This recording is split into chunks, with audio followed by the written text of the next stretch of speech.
Hola, ¿qué tal? ¿Cómo están? Bienvenidos al Parlamentario.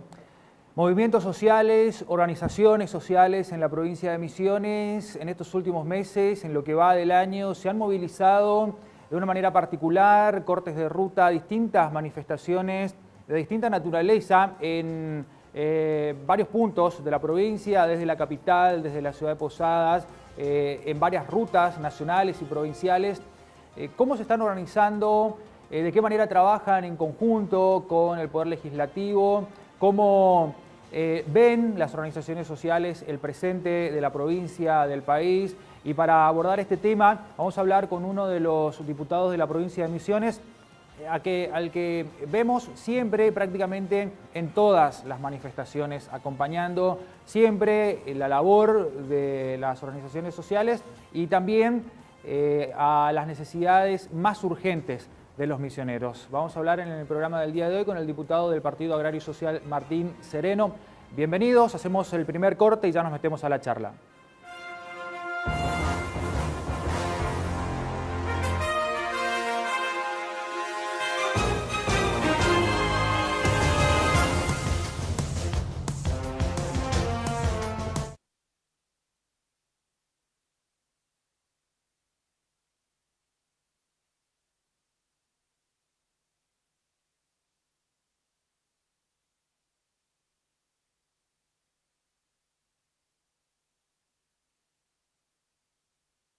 Economía.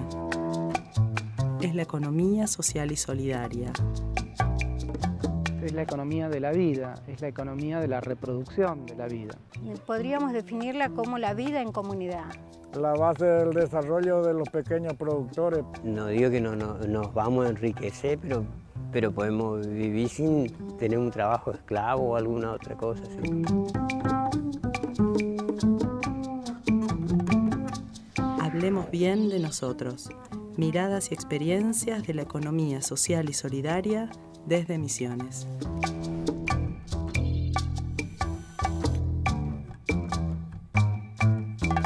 Uno, dos, tres. Se larga. Desde Posadas, Misiones, Argentina, transmite TUM, el canal de la UNAM. UNAM Transmedia. Proyectos televisivos en red con las otras universidades públicas. Convenios de cooperación y realización con canales y radios de la región. Comunicación entre todos.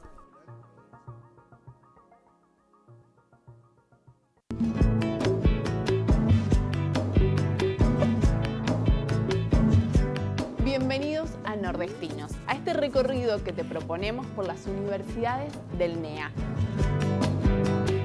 En cada capítulo cobra protagonismo la región NEA, sus características geográficas, sociales, culturales y económicas.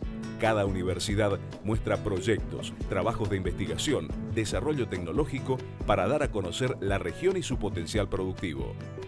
Una coproducción con la RENAU, Red Nacional Audiovisual Universitaria. TUM, Televisión Universitaria de Misiones, el canal de la UNAM. Los contenidos audiovisuales realizados por UNAM Transmedia se emiten por TUM, el canal de la UNAM.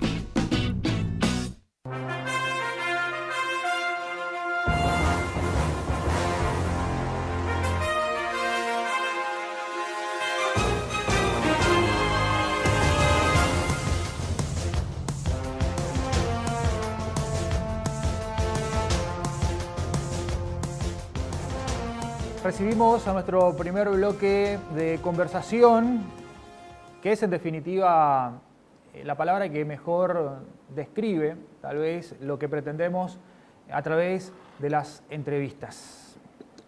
¿Qué tal le viene, Sereno, ese concepto de conversar? Yo no sé realmente si las entrevistas siempre se dan en esos términos, pero es más interesante para lograr que nuestra audiencia comprenda mejor los temas cuando se conversa en lugar de una suerte de disputa que suele darse a veces entre pregunta, el que debe preguntar, el que debe responder, y a veces uno no entiende en definitiva si se trata de que alguien gane y alguien pierda. Yo creo que es mucho más nutritivo cuando es una conversación, ¿no? Porque también hay entrevistas o o conferencia de prensa donde se pregunta una cosa y se contesta otra. En cambio, en una conversación, digamos que estamos hablando de lo mismo, entonces enriquece mucho más, ¿no? Por lo menos para el que lo ve, el que lo escucha. Esa es la idea y queremos conversar acerca de los movimientos sociales en la provincia y usted es un diputado al que lo vemos siempre, prácticamente no sé cómo hace, ¿no? Para estar en todas partes. Cumplo con mi responsabilidad. Bueno, cuéntenos un poquitito esa responsabilidad que usted dice cumplir, ¿de qué se trata? O sea, ¿por qué siente que debe estar en todas partes acompañando los movimientos sociales? Y la verdad que yo llevo a cargo una doble función. Por un lado, diputado, representante legislativo del pueblo misionero, y por otro lado, secretario general del movimiento Evita y secretario político de la CETEP, que es la Confederación de Trabajadores de la Economía Popular. Entonces, de hecho, siento un compromiso, ¿no? Y una responsabilidad histórica de acompañar estos procesos de lucha por la gente excluida, ¿no? de este sistema, que realmente es eso lo que hacemos, ¿no? Desde las organizaciones tratamos de precisamente coordinar, organizar, articular para que todo ese sector excluido, que en el país no baja del 30%, tenga un trabajo digno, tenga un techo digno, tenga la posibilidad de vivir dignamente a partir del esfuerzo y del trabajo, ¿no? que es lo que ponderamos, lo que ejercemos, lo que tratamos de organizar permanentemente, por supuesto reclamándole al Estado, ¿no? que también asuma su rol, no que mire hacia otro lado. Los reclamos se centran ¿en qué dirección? ¿Generalmente más en la dirección del gobierno nacional o en lo provincial también? Y en realidad afectan a los dos, ¿no? Los reclamos por tierra, techo y trabajo involucran a los dos gobiernos. Indudablemente que las políticas nacionales han tirado muy atrás a todo este sector, ¿no? No es solo desde este gobierno. Nosotros ya veníamos reclamando un Ministerio de la Economía Popular con el último gobierno de Cristina Kirchner. Había un compromiso inclusive de Scioli de crear ese ministerio, porque era un sector que ya estaba marcando una agenda, estaba mostrando toda esa exclusión, un sector muy amplio, y bueno, el cambio de gobierno y el viraje total en las políticas económicas y laborales de este país ha hecho que se agravara la situación. Y en cuanto a lo provincial, también, porque no podemos deslindar de toda responsabilidad de un gobierno provincial por las políticas nacionales o macroeconómicas, ¿no? Creo que los problemas de tierra no empezaron con Macri, los problemas de tierra en la provincia de Misiones son antiguos, el déficit habitacional que hay de más de 100.000 viviendas no puede ser achacado los últimos 3 años, y este déficit es reconocido por funcionarios, el mismo titular del IPRODA lo ha dicho. Sabemos que la generación de empleo nunca fue fuerte en Misiones, ¿no? Vos recorrés cualquier municipio y te encontrás con que hay un sector que trabaja para el Estado, te encontrás con otro sector independiente de alguna manera, de pymes, comercios y pequeñas industrias en algunos lugares, y después los productores rurales, ¿no? Las pequeñas familias agricultoras, pero no hay generación de empleo, no se ha generado industria. Si bien es una provincia históricamente con una formación cooperativista, se ha desvirtuado en los últimos años y vemos cooperativas que funcionan como empresas privadas y no como cooperativas. Entonces todo eso fue en desmedro de la generación genuina de fuentes de empleo, y creo que es lo que hay que reactivar. O sea, para mí tienen responsabilidad los dos gobiernos. Es más, los 3 estándares, nacional, provincial y municipal también, ¿no? Vimos cortes de ruta y en distintos puntos de la provincia, desde la capital, desde Posadas, manifestaciones de distinta naturaleza. ¿Cuáles son las principales razones o por ahí las más importantes que hacen que la gente salga a cortar una ruta nacional, por ejemplo, como ocurrió el hecho puntual de la semana pasada fue en el marco de una jornada nacional donde hasta este intento de baja del monotributo social agropecuario, conocido como el costo cero, perjudica a 54.000 productores, agricultores familiares de todo el país. 12.000 de esos son misioneros, ¿no? Y por ahorrarse 10 millones de pesos mensuales, que es muy poco dinero para un Estado nacional, perjudican a 12.000 familias misioneras. Entonces, y así en diferentes provincias se decidió una jornada nacional, inclusive en Buenos Aires hubo un abrazo al Ministerio de Agroindustria. Acá se agregaron reclamos sectorizado como el de los tareferos, ¿no? Por una interzafra más digna, por un periodo de interzafra que contemple la verdadera interzafra. Y además se pidió que se reglamente y se le dé presupuesto a la Ley de Agricultura Familiar, que fue sancionada hace 3 años y todavía hoy es solamente una declaración porque no tiene presupuesto, no está reglamentada. Y eso va en desmedro y en perjuicio de todas las familias agricultoras del país, ¿no? Eso llevó a esa medida del jueves. Ahora sí, hay reclamos puntuales y hay otro tipo de jornadas. El viernes estuvimos en Chaco, ¿no? En un encuentro, el primer encuentro regional de economías populares, ¿no? Donde participaron Corrientes, Misiones, Chaco y Formosa.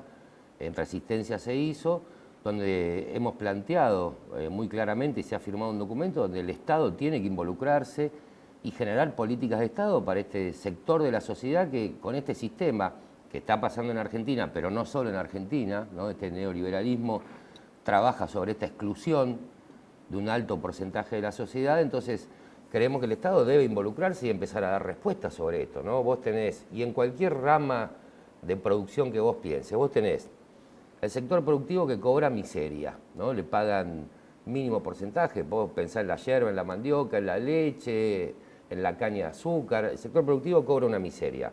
El consumidor paga una fortuna y la mayor parte de la ganancia se la lleva el sector que es intermediario. Entonces lo que pretendemos es que el Estado de alguna manera achique esa brecha que hay entre el productor y el consumidor para beneficio de ambas partes. El productor va a recibir más por su trabajo y el consumidor va a pagar menos por un producto que en realidad no tendría que pagarlo tan caro. Entonces el Estado tiene que involucrarse, no podemos seguir pretendiendo, o nuestra idea de sociedad no es una sociedad donde el 50% esté excluido, no tenga acceso a educación, no tenga acceso a vivienda, no tenga acceso a la tierra, no tenga acceso a un trabajo digno.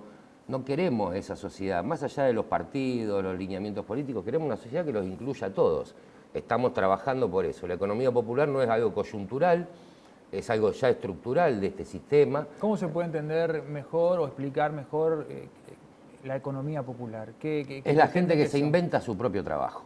La gente que no consigue trabajo, que no trabaja bajo patrón y que forzado por las circunstancias para poder vivir, subsistir, comer, alimentarse, vestirse, mandar a sus hijos a la escuela, se inventó un trabajo.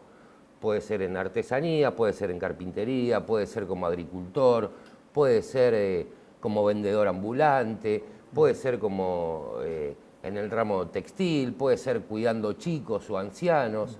Es la gente que se tuvo que inventar su trabajo porque no conseguía y vive de ese trabajo que se inventó. Esto habla de creatividad, de voluntad de laburo, porque todos trabajan, desocupados no hay nadie que no haga nada en todo el día. Ahora, ¿no? ¿Esta gente ahora son monotributistas sociales o no, son algunos, en el informal? Algunos muy poco en el mercado informal, no tienen, es gente que no tiene aportes a la jubilación, es gente que no tiene aguinaldo vacaciones, es gente que no tiene seguridad social. Y como es un alto porcentaje, creo que tiene que prestar atención el Estado, ¿no? Porque son trabajadores. El que tiene una caladora y una lija y junta desechos de madera y arma rompecabezas y los vende es un trabajador que se inventó eso para poder vivir. El que se compró una máquina de coser a crédito y hace remeras o hace funda para almohadones y sale a venderlo por la calle, es una trabajadora o es un trabajador que se inventó un trabajo para vivir y sin embargo no tienen ninguno de los derechos de los trabajadores y encima a veces son perseguidos y hostigados porque no se los reconoce como trabajadores. Entonces hay que organizar ese sector y tiene que tener un reconocimiento explícito del Estado y también generar políticas, porque acá en Misiones un 40% debe ser trabajador informal. Entonces estamos descuidando a un 40% de la población. En el país son similares los números, quizá un 30, un 35% trabaja en la economía popular, se inventó su trabajo. Y no puede ser que esa gente no esté contemplada en el colectivo que es un Estado, que es una nación o que es una provincia. Hacemos un corte y tengo otras preguntas. Dale. Enseguida volvemos, estamos en el Parlamentario.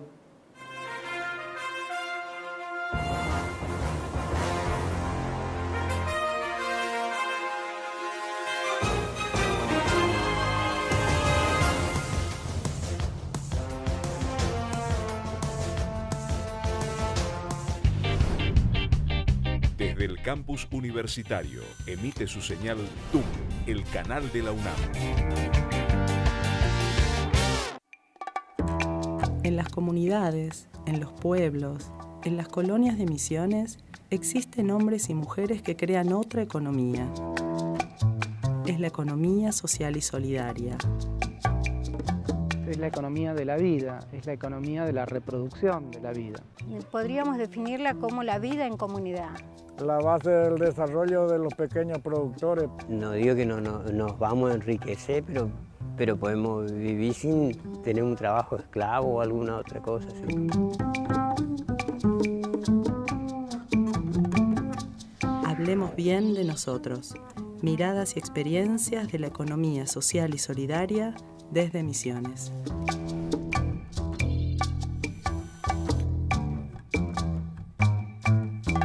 1, 2, 3, se larga.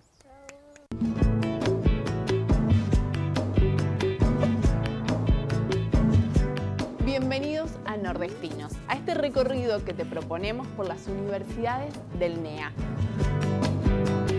En cada capítulo cobra protagonismo la región NEA, sus características geográficas, sociales, culturales y económicas. Cada universidad muestra proyectos, trabajos de investigación, desarrollo tecnológico para dar a conocer la región y su potencial productivo. Una coproducción con la RENAU, Red Nacional Audiovisual Universitaria.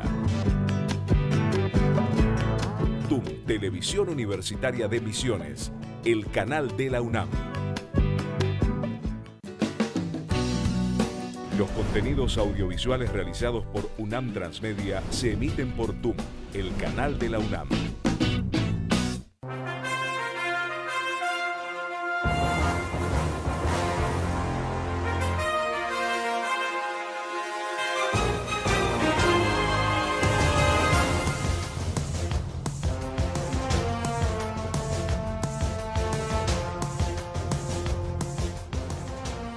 Seguimos en el Parlamentario, por TUM, la televisión universitaria de Misiones. Quería preguntarle, diputado Martín Sereno, si hay diálogo con Cambiemos, fuera de la Cámara de Diputados, donde usted es el que de alguna manera expresa toda la disconformidad de toda la sociedad misionera, usted y su bloque, digamos, todos los diputados del país, porque prácticamente nadie más realiza ningún tipo de crítica al gobierno nacional, pero Cambiemos responde muy poco. Por ahí los radicales en algunas ocasiones animan a responder o a dar una mirada o una visión, los del PRO prácticamente nada, pero fuera de eso, ¿hay diálogo? Digo, cuando se manda un proyecto, un pedido de comunicación, un informe, ¿conversan, no conversan? Y el diálogo que se da en las comisiones, realmente, que por ahí es el mismo que tenemos con el oficialismo provincial, o sea, en las comisiones donde hay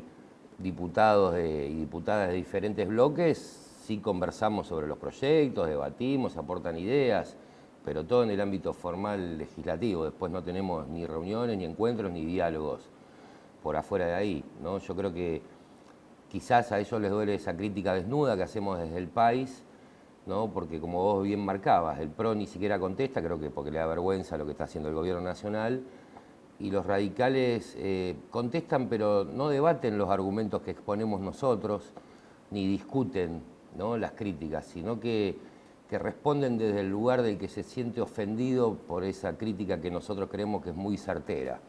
Entonces, como que se desvía el foco del debate. Si yo hablo de que pagamos más plata en intereses de la deuda que lo que gastamos en educación, salud, tecnología, obras públicas, escuelas, ciencia y tecnología, medio ambiente, en vez de discutir eso, desvían la atención a que se sienten ofendidos porque estamos hablando de las políticas nacionales y no sé qué. O sea que realmente embarran un poquito la cancha con eso, lo cual yo no le veo ningún sentido porque las cosas son dichas igual y aunque no sean dichas, son vividas por la gente todos los días, ¿no? Entonces, a veces se olvidan, me parece, algunos legisladores que estamos ahí sentados como representantes del pueblo y no como defensores de algunos estamentos o cúpulas político-partidarias de nación o de provincia, ¿no? Yo creo que la lealtad de todo legislador y la responsabilidad del compromiso es para con el pueblo, más allá de las estructuras partidarias, ¿no?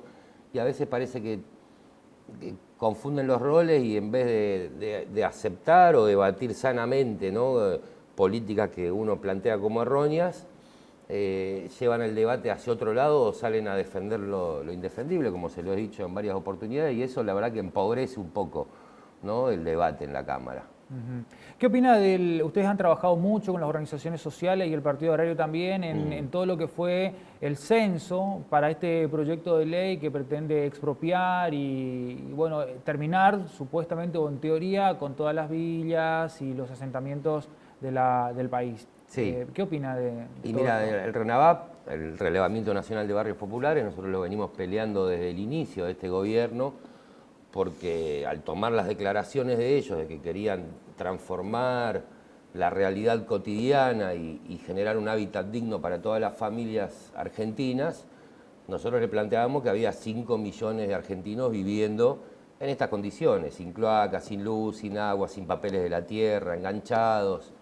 Ellos nos decían que era mucho menos la cantidad, nos decían que era 1 millón, discutimos varios meses, logramos que se genere este relevamiento para saber. Lo primero que tenés que hacer cuando vas a encargar una política pública es conocer la cantidad de familias o de población que necesita esas políticas públicas.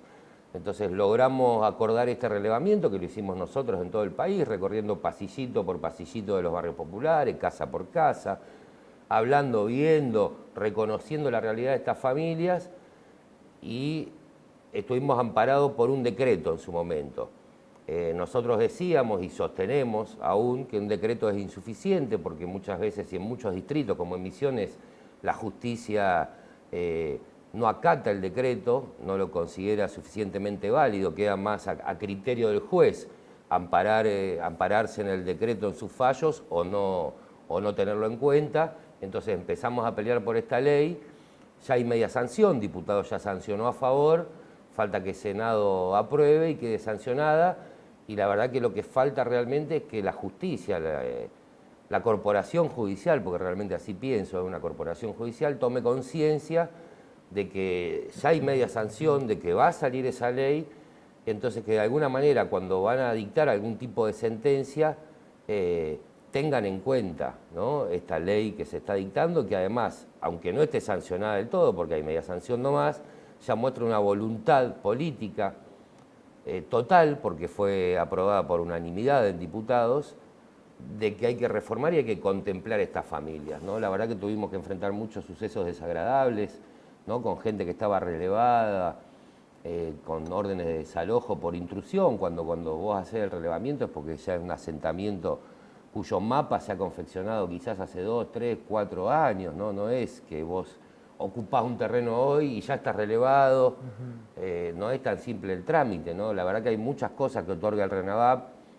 el inmediato derecho a la conexión de luz y agua para no vivir en la irregularidad, ¿no? ¿Se está dando eso o no? Se está dando, nosotros la verdad que gestiones puntuales, no está globalmente instaurado por cada barrio que vamos a solicitar, tenemos que hacer una gestión individual, digamos, ¿no?, o particular por cada barrio, cuando en realidad el decreto lo ampara, la ley lo menciona también. Entonces, bueno, a veces cuesta un poco, pero se está dando en muchos barrios. Hay algunas reticencias en algunos casos, pero hemos logrado en varios barrios que se vaya cumpliendo, digamos, esta normativa. El RENAVAP también te otorga, es suficiente certificado de domicilio y residencia para que las personas puedan hacer su quit o su quil o para el trámite migratorio, ¿no? Entonces, trae aparejado un montón de reconocimientos de derechos a esas personas que si están en esa situación no es por una elección, sino por una cuestión de expulsión del sistema. Entonces fueron a vivir a los lugares donde nadie quiere vivir porque no hay luz, no hay agua, se inunda, no hay baño, no hay red cloacal. Quizás vinieron hace 20 años de Paraguay o de Brasil y nunca pudieron gestionar sus documentos porque no tenían cómo certificar el domicilio, porque son barrios que no estaban reconocidos hasta ahora. Entonces creo que es un avance en un montón de derechos, creo que es un gran logro conjunto de las organizaciones sociales que le hizo entender a la dirigencia política que esto es un derecho real y que necesita una legislación y que la responsabilidad política va a marcar si acompañan la necesidad del pueblo o si miran hacia otro costado y dejan ese sector excluido. Por suerte, en este caso, acompañaron. Aparentemente, eso lo pienso mientras lo escucho, porque Cambiemos, por las declaraciones y por lo que uno conversa con sus representantes, están muy interesados en que esto salga aparentemente. De hecho, la unanimidad en la Cámara Baja da también una señal. Entonces, estamos hablando de una necesidad que posiblemente sea una de las necesidades más importantes que tenemos como argentinos. Indudablemente. En la que todos los frentes políticos coinciden y se pusieron de acuerdo. Es bastante extraordinario eso. Y lo que pasa es que es innegable, ¿no? Vos, desde la dirigencia política, vos no podés negar que tenés 2 millones de familias viviendo en la cloaca. Entonces, algunos por convicción, otros para quedar políticamente correctamente, otros por intereses electorales, porque hay muchos que el año que viene lo vamos a ver, van a levantar la banderita de ser los creadores del RENAVAP y de otorgarle este derecho a la gente, que en realidad no es otorgarle ningún derecho, es reconocer el derecho que la gente tiene. Entonces, por diferentes intereses, indudablemente, han coincidido todos. Yo no quiero analizar en detalle cuáles son los intereses de cada uno de los bloques. Sí celebro que hayan escuchado a las organizaciones sociales en este reclamo y en esta legitimación de los derechos de todo argentino y argentina. Me quedaron varias preguntas para un próximo programa. Hacemos un ping-pong. Para el próximo, porque son de largo desarrollo. Bueno, dale. Pero le quiero pedir por último que nos explique, que le explique a la gente que nos está viendo, cómo es normalmente el procedimiento que desarrolla usted y su equipo técnico a la hora de presentar un proyecto. ¿Cómo normalmente surge un proyecto? Usted seguramente es uno de los diputados más productivos, 3 o 4 proyectos en cada sesión, creo que no hay ninguno que presente tanto. ¿Cómo lo hace? ¿Cuál es la parte, digamos, la cocina del laburo? Bueno, el puntapié básico y fundamental es el estar con la gente y escuchar cuáles son las necesidades que tienen y las problemáticas que tienen, y después sentarse a madurar en equipo también, ¿no? Porque no es que yo hago los proyectos, sino que nos sentamos en conjunto a pensar de qué manera resolver esas problemáticas que encontramos permanentemente, o de qué manera legislar quizás para proponer una modificación del statu quo de esa gente a través de una ley o de un proyecto de ley que traiga soluciones generales, ¿no? Vos tenés los proyectos de comunicación que son soluciones puntuales muchas veces, en tal paraje, en tal barrio, en tal lugar, tal situación, y tenés los proyectos de ley que apuntan desde lo particular, porque casi siempre la experiencia nace de un hecho particular, que apuntan a una solución o un mejoramiento general. Entonces, después la elaboración es empezar a buscar antecedentes, discutirlos, buscar en otros países, buscar en otras provincias, qué antecedentes también hay fuera de la provincia, ¿no? Y discusión, y debate, y formulación, y relectura, y correcciones, y de esa manera llegar a presentar el mejor proyecto posible, que después, indudablemente, en los debates en comisiones también se puede mejorar, y bienvenidos sean todos los aportes. Pero bueno, es básicamente parten del conocimiento de lo que ves, de lo que está pasando, de lo que hace falta. Diputado, gracias por su visita. No, gracias a ustedes. Hasta la próxima. Nosotros también cerramos el programa del día de hoy. Muchísimas gracias. Será hasta la próxima.